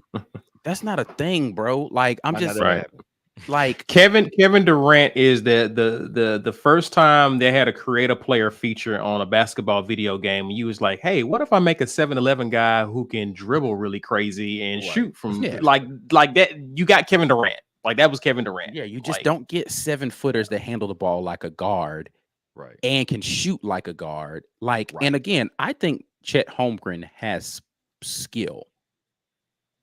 He's nowhere near as quick as Kevin Durant. Nope. He can't jump like Kevin Durant. And I just don't. I haven't seen Kevin Durant like clutch ability in Chet Holmgren in any big. He got to the NCAA tournament and was not the best player on his team. If you think that Chet Holmgren was the best player on that Gonzaga team, I don't know what you were watching in the NCAA tournament. Now, let's go look at Kevin Durant at Texas and tell me he probably wasn't the scorer on that, but he was hooping. Yeah. KD could just hoop, bro. Like it's levels, man. Like I understand. Oh, he can handle the ball well, and he's tall and lanky. That don't make you Kevin Durant, bro. Right. Kevin Durant is different. Hey, they're saying don't say he has skill around Mike G. I mean, he's not completely trash. I'm just saying the KD comparison is just silly, bro. Like, because nobody else is gonna be Kevin Durant, man. It's just not like you don't just randomly become LeBron James because you're built like him. It's just some people are just different, man. And y'all have to stop trying to make people like they trying to make Zion Williams. No, Zion is not LeBron. Stop. Right. LeBron is a freaking he's a freak of nature. Unicorn. There's a reason why people get names like unicorn and freak of nature, because they don't happen often. Otherwise, they're just regular people. Steph Curry is different. Yeah. That boy is different. I don't care what you say about Trae Young. Steph Curry is different. Yes. Really different. Steph Curry out there giving y'all work on 2 toothpicks of ankles and still giving you work. Lawrence Robinson asking who's comparing Zion to LeBron. Oh, just all of ESPN. Just all of ESPN. I was so tired. I was like, no, because he's a big dude who can jump. Are we for real? That makes him LeBron. Yeah. And that's what's wild about the NBA is they do it. It would be more appropriate to. I like that, Ed. I like that. I see Larry Johnson. Zion, I can see that. See that. I can see Zion being. But Larry Johnson ain't different like that, bro. Yeah. He's not. Fair. He ain't fair. You can get a couple more Larry Johnsons in your lifetime. And Larry Johnson, again, I'm not saying Larry Johnson was a bad basketball player. I'm not saying Zion's a bad basketball player. I'm saying you have to stop trying to compare people to one of a kind, unicorn, mythical creature type athletes. Right. There will not be, if you see another LeBron James in your lifetime, consider yourself lucky, because LeBrons just don't wake up and become like, he's just different. If you see another Kevin Durant in your lifetime, they still waiting on the next Michael Jordan. I'm sorry. Kobe Bryant was the closest thing. And he's and Kobe and Jordan are just different players. Like Kobe was close, but it ain't. It's different, man. That's the only word I got for it. Is different, man. Yeah. It's different. For sure. So to that extent, where he's at, where Jabari is at, he can be a fantastic number 2. Jabari Smith, projecting that he improves, because that's one thing that Klay Thompson actually worked on his game. And it's one way the Warriors in general improved. I think everybody had an idea of who Steph Curry was when they won in 2015 and lost in 2016.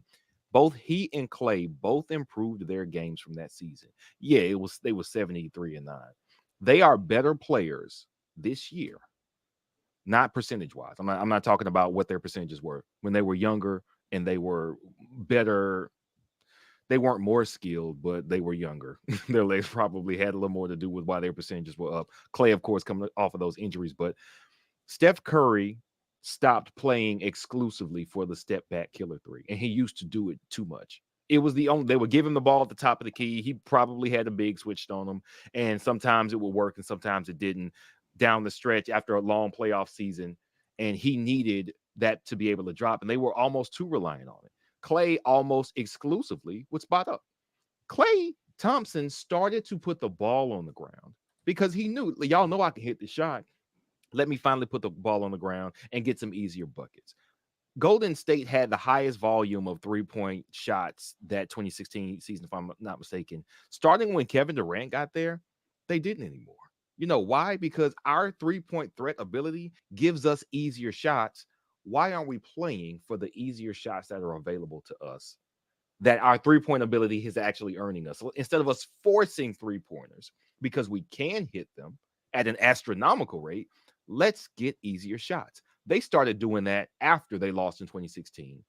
Everybody improved. Steph's ability to finish at the rim improved because he gained weight, he got stronger, and now he's not missing shots at the rim because of contact. He's making those shots that he used to miss. Or he's taking those bumps on the pathway to the basket, and now he's getting easier shots. Everybody improved. And assuming that's something that Golden State kind of has a monopoly on. When you come here, you get better. What happened to Jordan Poole, man? I'm sorry. I don't know how anybody goes from what Jordan Poole looked like in college to now, because now he really looked like if Steph leaves, retires, are y'all going to be okay? Now, he's not there yet. He's probably like 3-4 years off because he has to be a better decision maker. He has to play within the game a little more than he does right now, but they develop better. You got to hit the weight room and be able to be not a liability on defense. Yeah, stop playing for the baddies, Poole. Just play the game, man. Play the game. But yeah, Jabari has to improve.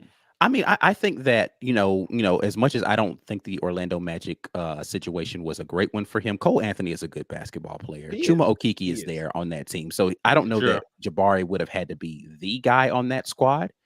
The thing that you're going to have to look at is whether or not, like a big thing of why Jabari Smith was able to be successful in college was he was able to just, like you said, he didn't have to be the guy. He could just come in and, he could step up when he needed to, and we know how to get him the ball. He does have some things that he needs to work on, but he has a guy, to your point, B. Will, that it doesn't have to be Jabari or bust. Get out of the way, give him the ball. Okay, we can throw the ball to Jalen, let him go to work, right? We have other guys on that team. The Rockets have some young talent that can do that kind of thing. So hopefully he'll be able to benefit from that and get time to develop some of those, moves that he'll need. He has some decent moves that he put on post, a little fadeaway turnaround type of stuff. So he can hit that shot because he is 6'10", right? Like he's not like some little scrub short dude. But yeah, he does need to work on some other things to get his game. Somebody just said, remind me to come back to my point I was going to make.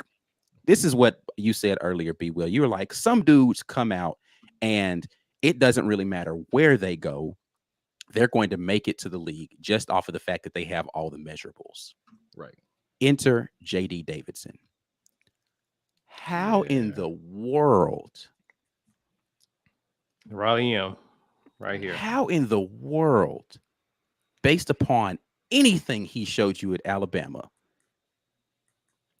did J.D. Davidson get drafted? You know why? Because he has all the measurables and he was a highly touted recruit out of high school. And they were like, well, maybe it just wasn't the right situation at Bama, but we saw him get up and dunk over Walker Kessler in one game, and we saw him get a steal late in the game early in the season. The man had 4 highlights all season last year and 85 turnovers. I don't know how many actual turnovers he had, but he got drafted. I don't understand it. I don't understand it, but that, to me, it just amplifies your point that some guys, it doesn't really matter what they do because they were highly touted out of high school and they've got the measurables, they're going to make it to the league. So either they're going to be productive and justify the hype, or they're not going to be productive, but somebody in the next level is going to be like, I know what was wrong. They didn't know what to do with him. I will make something out of him. We know what his game needs. We'll make it happen for him. Some people, if you got those measurables, man, more so in football than in basketball, because there are plenty of guys who have the height and the weight in basketball, but if you can't mentally process the game, I was shocked when his name got called, bro. I was like, for real? Yeah. What did y'all see? He'll be in the G League for a couple years. So and maybe, you know what? Maybe Jay, I don't wish anything bad on any player. I don't care where they went to school. I want to see these young men succeed at their profession of choice. And for him, it's basketball. Right. I just didn't see it on the court. And I've seen J.D. Davidson in basketball games. It's not like I didn't watch a lot of Chet Holmgren games. I watched J.D. Davidson hoop last year, and I was like, bro looks lost. Yeah. He looks That's the lost. thing. It looks like mentally he's not ready. Like that. That's what was so wild to me. You would take somebody who not only needs to develop from a college game to a pro game. It's almost like this is like you're drafting the guy out of high school, because there's nothing you saw from him in college that said there's nothing you saw. He's ready. Yeah. He didn't have a single game last year. There's no somebody pull me the tape of a full game where you was like, J.D. Davidson out there hooping this game, bro. Like I can see the hype. Like he was putting it together for a game, not a highlight here, a play there. Because again, everybody's highlight tape looks good. If you get the best plays from every player who saw enough time, you can pull 5. But I guarantee you, J.D. Davidson's highlight film at Bama don't have a lot of plays on it. It doesn't. Yeah. Or if it does, it's early in the season when the games were against scrub. Like J.D. was not hooping at Bama, bro. Like you can't convince me of that. There's no find me a Bama fan who thinks JD was hooping last year. You probably can. You can't. No, you can't. Yeah, JD Davidson is low on the list of people. Bama fans didn't like JD Davidson. You mean an objective Bama fan? Period. I just don't know that you can find even somebody who wants to pump all the sunshine in the world about Bama that thinks J.D. Davidson was hooping last year. Oh, I've heard some Bama fans say some ridiculous stuff. So I don't know, man. If you can like I've heard some crazy stuff. Commit that person to whatever institute is closest to them. If they looked at J.D. Davidson hoop and said that guy is an NFL, an NBA player, I don't know. I'm with B. I don't know. Jazzy Joe says wrong. I'm in Tennessee, but congrats, Lisa. Actually, Tennessee came across my mind, but you always overthink yourself. Post of the episode here. Sean Feely, Orlando and OKC double dribbled. Love it. Classic. They did. You win, Sean. You win. Well, good for Jabari though. Lisa asked. Yes, Lisa asked. Timberwolves traded Walker. Actually, Timberwolves traded to get rights to draft Walker. They actually, I believe, had the 19th pick, and they traded with Minnesota to get Walker Kessler. So that's how that went there. Walker Kessler is going to be playing on the same squad as Carl Anthony Towns. Mm-hmm. And if they play at the same time, if they let Towns be the 4 and not the 5, that would be great. Because that's what I'm saying. That's what I see that going. Carl Anthony Towns can actually play the 4 now. That's what I'm saying. So Cleveland is asking how much playing time do you see Walker getting off the bench? I'd see him actually if Towns becomes a true 4. I actually see him playing a lot. That might be nasty, actually, man. Walker Kessler being your rim protector and Carl Anthony Towns being a 4. I see what Minnesota can do. I don't know who's if the point guard on that squad. Oh, they still got what's the dude who the Lakers drafted. They got him, and then they got Tata, of course. No, Patrick Beverly is their point guard, but he's not. Yeah, that's right. He doesn't handle the ball. What's your boy's name? D'Angelo. No, they got D'Angelo's an off guard, but who else? They got Anthony Edwards, right? Yeah, they got Anthony Edwards. Man, hold on, cuz they got Anthony Edwards. They got a squad. Carl Anthony Towns. Man,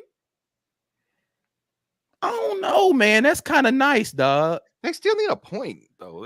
They do, but like here's the thing: you have to think about what Walker Kessler thrived on.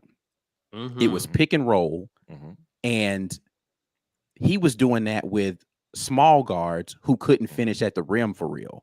Right. You put Walker Kessler in a pick and roll situation with Edwards being the guy who's coming. Yeah. And then Carl Anthony Towns can actually shoot the outside shot.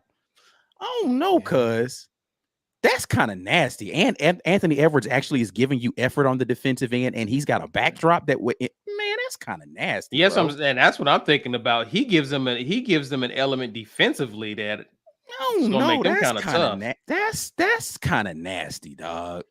And now you don't have to have Cat down there doing the big lifting on defense. He doesn't have to be around. Yeah, because that's the thing. He's the size of a player that should be a very good defender and a physical presence in the paint.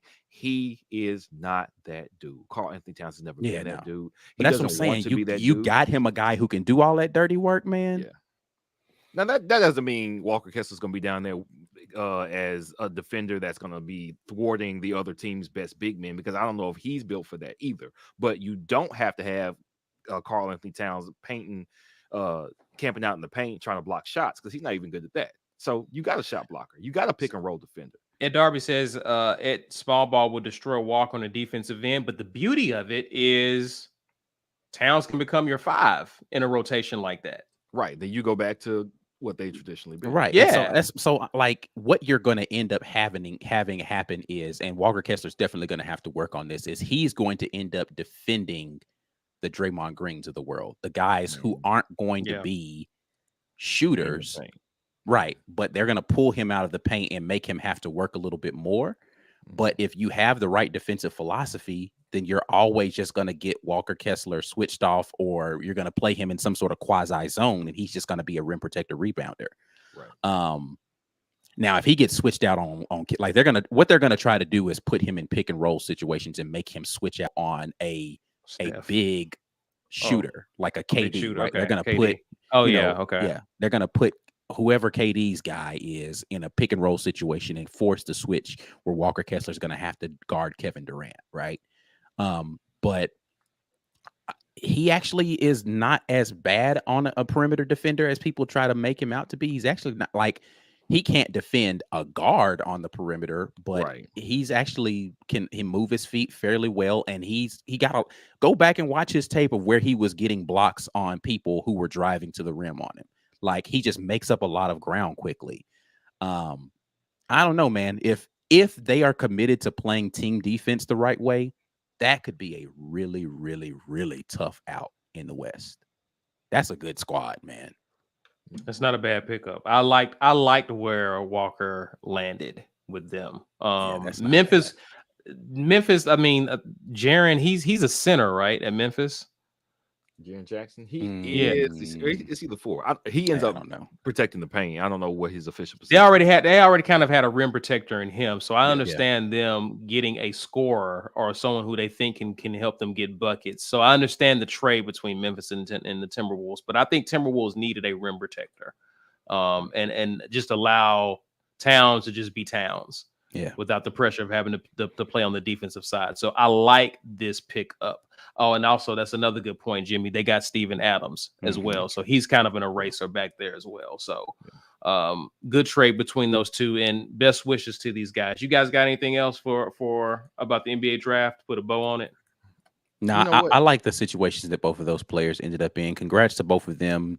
Excited about the history of 2 first-round draft picks. Man, Duke had like 4 or 5 first-round draft picks. It was silly. Yeah, for sure. So we got some work to do to get into that kind of elite talent turnover at Auburn, but definitely a good direction. Coach Bruce Pearl has the boys moving in the right direction with that program. For sure. I was going to say the process by which teams have traded and continue to trade picks on and before draft day, it is nonsense to see, oh, this person got drafted. But unlike the NFL, they don't change the draft team's logo over the top. Like, okay, well, now this is the team that's drafting this kid. So it says Memphis. Right. And in a lot of cases, there are times where I think Kobe Bryant's draft day, he's got on the Portland Trailblazers hat because that's the team that drafted him. They might not trade you. You might put on that team's hat. Said who? Who's it? Charlotte. Charlotte. I'm sorry, Charlotte. Yeah. They might not trade you until later in the draft. You think you're going somewhere, and then 30 minutes later, it's like, oh, well, we're gonna send you. It's like, dang, I thought. Can I get used? My agent was trying to get me some houses in the area, and now you say I'm going to Oklahoma City. Like, what are y'all doing? That was so confusing, man. Like that was crazy to me. I would like for them to make that a little more plain coming into the pick. It's like Memphis by way of Timberwolves. I don't do that. Put one team up there, please. I'm old, man. Make it make sense. That's why Lisa probably asked that question, because it does show. You would think it would be the other way around, but for sure. But definitely congrats to those guys. I'm curious to see what this looks like for Auburn moving forward. Guys knowing that, hey, I can come to Auburn and get to the league.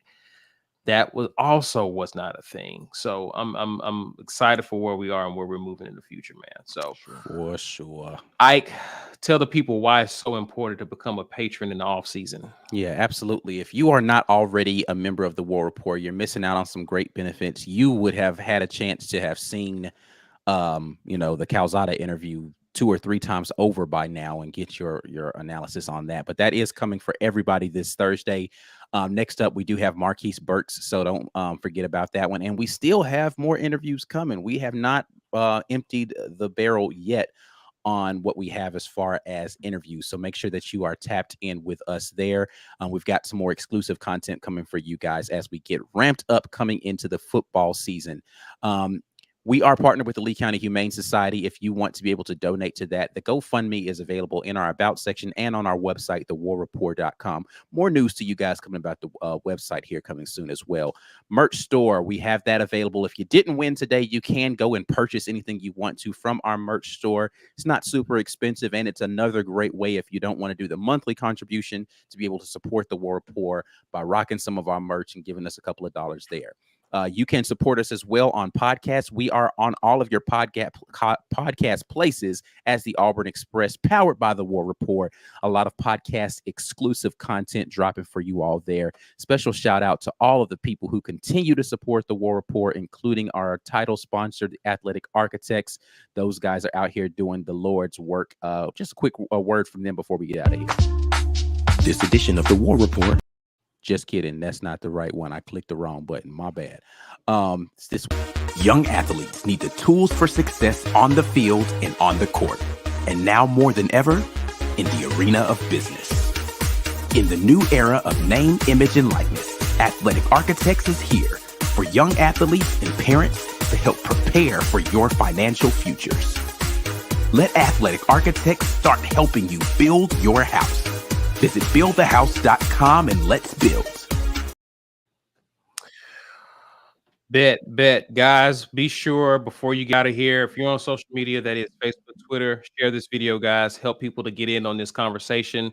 Be a part of the conversation in our community. Help us to grow our community. We greatly appreciate it. Please be sure to smash that like button before you get out of here, guys. And if you're new to our channel, please be sure to subscribe and hit the notification bell. We're on Instagram and Twitter, as well as Facebook. If you want to follow us and interact with us there, you can reach us at The War Rapport. We're also on TikTok at TW Rapport. That's it for now, guys. We'll be on the lookout for great content coming out this upcoming week, and we'll definitely see you this Wednesday as we go live on the Midweek Report. But until then, enjoy the rest of your beautiful Sunday. And as always, War Eagle. War Eagle.